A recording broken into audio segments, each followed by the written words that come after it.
సూర్యాపేట జిల్లా వ్యాప్తంగా ఎమ్మెల్సీ ఉప ఎన్నికలో భాగంగా ఉదయం 8 గంటల నుంచి ఓటింగ్ ప్రారంభమైంది. ఇప్పటికీ సుమారు సూర్యాపేట జిల్లా వ్యాప్తంగా 71 కేంద్రంలో పోలింగ్ ముమ్మరంగా కొనసాగుతుంది. ఎక్కడ కూడా అవాంఛనీయ సంఘటన జరగలేదు.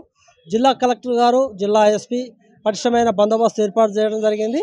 ఎక్కడికక్కడ 144 సెక్షన్ పెట్టడం జరిగింది. ఒక ఓటర్ తప్ప మిగతా వారిని ఎవరిని కూడా పోలింగ్ బూత్లో పోకుండా కట్టుదిట్టమైన ఏర్పాటు చేయడం జరిగింది. అన్ని సదుపాయాలు కూడా కల్పించడం జరిగింది. అయితే మన దగ్గర అసలు ఈ ఎన్నిక ప్రక్రియ భాగంగా అసలు ఓటర్ మనోభావం తెలుసుకుందాం, వారి నాడి తెలుసుకుందాం ఏ విధంగా ఉందో. అన్న నమస్తే బ్రదర్, మీకు ఎమ్మెల్సీ ఎన్నికల్లో ఓటు ఉందా? ఓటు వేసి వచ్చారా? ఎవరికి వేశారు ఓటు? తీన్మార్ మల్లన్నకి వేసాను. ఎందుకు తీన్మార్ మల్లన్నకి వేశారు? తీన్మార్ మల్లన్న దేనికి వేసానంటే ప్రశ్నించే ఒక గొంతుక కావాలని చెప్పేసి తీన్మార్ మల్లన్నకి వేయవలసింది జరిగింది. దేనికనగా యాక్చువల్గా ఆయనకి పదవి లేనప్పుడే క్యూ న్యూస్ అనే ఛానల్ ద్వారా అధికారంలో ఉన్న టీఆర్ఎస్ పార్టీని చాలా విధాలుగా చాలా ప్రశ్నించారు.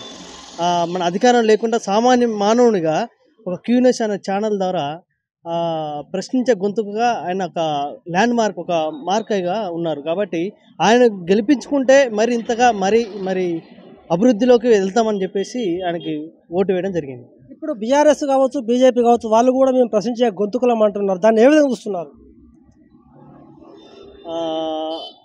దానిలో చెప్పిన దాంట్లో నమ్మకం లేదండి. వారితో ఏంటంటే బీఆర్ఎస్ బీజేపీతో మేము నమ్మలేకపోయింది. 10 సంవత్సరాల పాలన చూసాం ఎలా ఉంది ఏంటి అనేది. ఇప్పుడు కొత్తగా వారికి ఛాయిన్స్ ఇచ్చాము. ఈ పాలన మన కాంగ్రెస్ పాలన ఎలా ఉంటుంది, ఇప్పుడు ప్రశ్నించే గొంతే మనం అధికారంలోకి వస్తే వారు ఎలా ఉంటారు, వాళ్ళ పనులు ఎలా ఉంటాయి చూద్దాము అని చెప్పేసి ఎలా ఉంటుంది అని చేసి కూడా మనం తీన్మార్ మల్లన్నకి ఓటు వేయడం జరిగింది. వారు వన్ సైడ్ అనుకుంటున్నారా? వన్ సైడ్ అవుతుందండి. ఓకే, గ్రాడ్యుయేట్స్ తమ్ముడు మాట తెలుసుకునేది ఏంటంటే ప్రశ్నించే గొంతుక తీన్మార్ మల్లన్న ఎమ్మెల్సీ ఎన్నికల్లో విజయం సాధించడం జరుగుతుంది. ఖచ్చితంగా గత 10 సంవత్సరాల నుంచి విద్యార్థులకు కానీ, ఉద్యోగస్తులకు కానీ, ఉపాధ్యాయులకు కానీ ఎలాంటి న్యాయం జరగలేదు.